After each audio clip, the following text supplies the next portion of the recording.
Welcome to the Reparenting Daily podcast. In this podcast, we'll dive deep into reparenting, exploring tools and resources to help us through our journey. The podcast is divided into 3 sections. First is a reading. Second is a discussion of the reading, followed by a journal prompt. And the last section is a peaceful meditation for closing.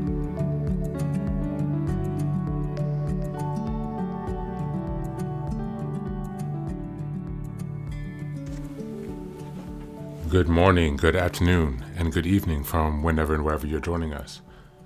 Thanks for being here for another day of reparenting, taking some time for yourself. If you're new here, please go ahead and give me a follow from wherever you're listening. A 5-star review would be really helpful in order to help others find the podcast.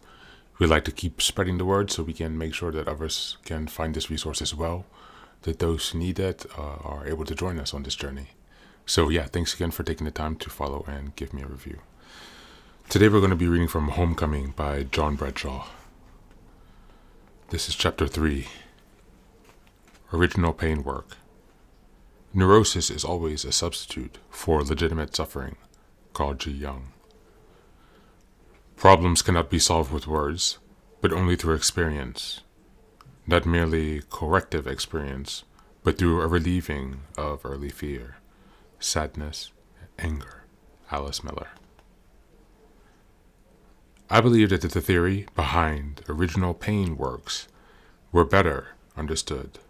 It would revolutionize the treatment of neurosis in general and compulsive addictive behaviors in particular. So often, patients who desperately need to do their feeling work are drugged with tranquilizers. In our Life Plus treatment center in Los Angeles, we have run into obstacles from some mental health professionals who cannot understand why we don't want to medicate our patients. We believe that the only way to cure compulsive addictive disorders is through feeling work. We specialize in treating codependence, which is rooted in toxic shame, the internalized feelings of being flawed and defective as a human being.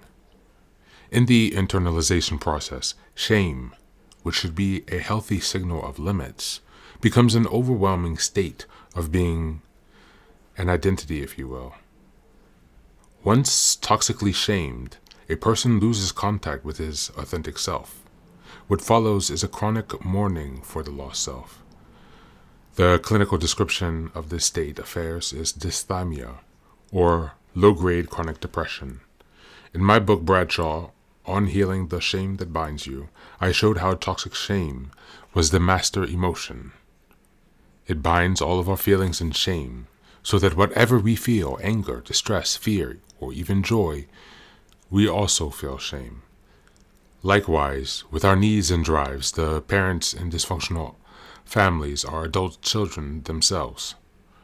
Their wounded inner child is needy. Whenever their children feel needy, which they do naturally, the adult child parent gets angry and shames them. Subsequently, anytime the child's wounded inner child feels needy, he feels ashamed. For a large part of my adult life, I felt ashamed whenever I needed help. Finally, no matter how appropriate the context, the shame-based person feels shame when he is sexual. Once one's feelings are bound in shame, one numbs out. This numbing out is the precondition of all addictions, because addiction is the only way for the person to be able to feel. For example, a chronically depressed man who becomes a superachieving executive through his work addiction can feel only when he is working. An alcoholic or drug addict feels high with mood-altering drugs.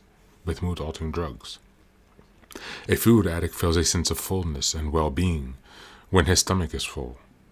Each addiction allows a person to feel good feelings or to avoid painful ones. The addiction mood alters the pain and the hurt of the spiritually wounded inner child.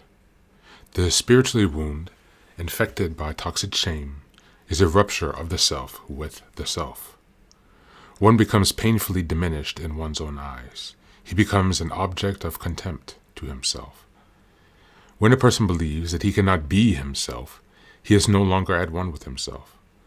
The ecstatic mood alterations of an addiction gives him a sense of well-being, of being one with himself.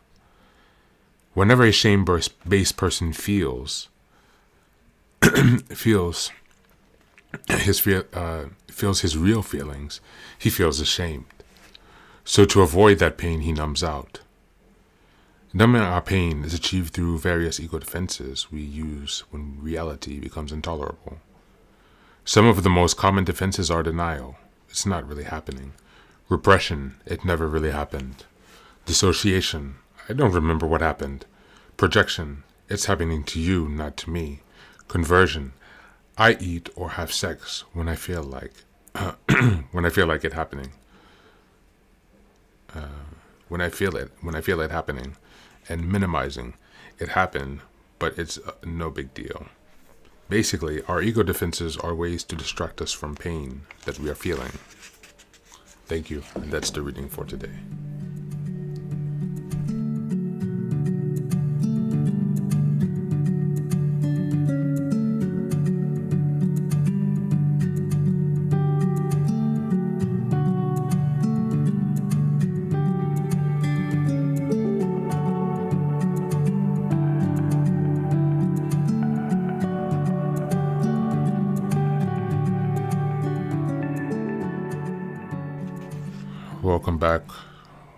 Welcome back. So this is another great reading from John Bradshaw. Again, if you have not checked out his series on YouTube, I definitely suggest you chase that.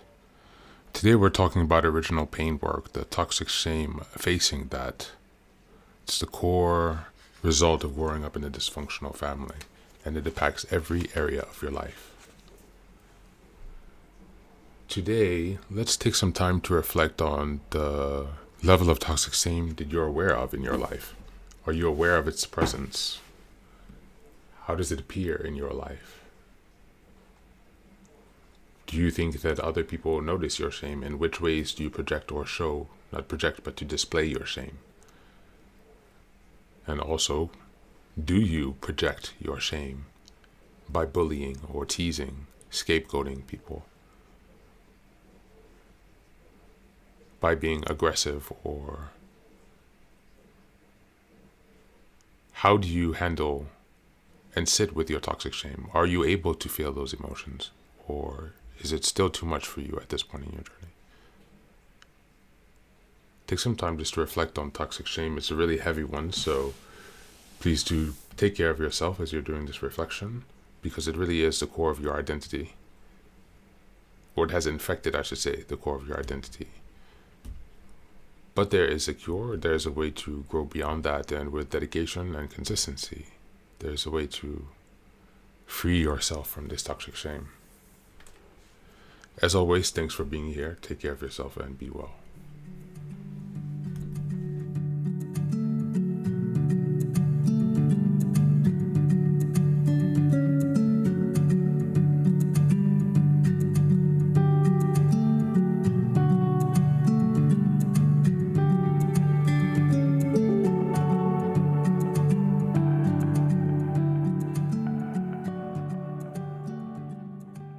And now, let us move on to the final section, the meditation. This is an unguided meditation.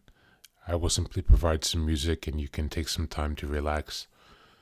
Please feel free to choose a location and a place where you feel safe and where you can be undisturbed for the next 10 minutes. You can choose to be sitting down, standing, as you like, wherever you are most comfortable. Thank you for being here and enjoy the meditation.